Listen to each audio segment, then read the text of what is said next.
భూమి మీద నడిచే ఏ ప్రాణి కనిపించినా సరే మన కండలు తిరిగిన వెల్కన్ బుల్డోజర్ హిప్పోగాడికి అస్సలు పడదు. అది వాడి పుట్టుకతో వచ్చిన తిక్క. ఆ తిక్కకి లెక్క తొక్క లాంటివి ఏమీ ఉండవు. ఈ లెక్కలేని తిక్కంతా కలిపి మూట కట్టి పాపం నీటిలో తిరిగే మొసళ్ళ మీద చూపిస్తాడు. ఒక్క కొరుకుడుతో మొసలిగాడిని 2 సరి సమానమైన ముక్కలు చేసేటంత భయంకరమైన దవడలు వీడి సొంతం. మొసళ్లను ఏడిపించడం అన్నా వాటి ఎమోషన్స్తో ఆడుకోవడం అన్నా మన వెల్కన్ బుల్డోజర్ హిప్పోపొటమస్ గాడికి భలే సరదా. మన మదం ఎక్కిన హిప్పోగాళ్ళు అరేంజ్ చేసిన బ్యాచిలర్స్ పార్టీలో పొరపాటున ఇన్విటేషన్ కార్డు లేకుండా ఏ మొసలినా కొనుగాడైనా ఎంట్రీ ఇచ్చాడో వాడి బెండు తీసి గుండు పగలగొట్టి వాడి కిడ్నీలతో జనక్ జనక్ పాయల బాజే ఆడేస్తాడు. కానీ ఇక్కడ ఈ క్యూట్ బాయ్ మొసలిగాళ్ళు కూడా ఏమీ తెలియని అమాయకపు పత్తి గింజలు అనుకుంటే మనం కుళ్ళిపోయిన ములంకాడ పప్పులో కాలేసినట్టే.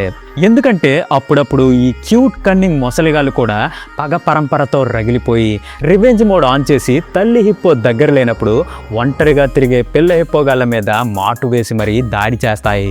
అడవిలో జరిగే ఇలాంటి మరిన్ని రసవత్తరమైన హై వోల్టేజ్ ఫ్యాక్షన్ సినిమా పగ పరంపర మొండి ఘట్టాలపైన ఒక ఫుల్ లెంత్ వీడియోయే చేశా. ఆ వీడియో కింద యాడ్ చేస్తా, చూసి ఎంజాయ్ చేసేయండి.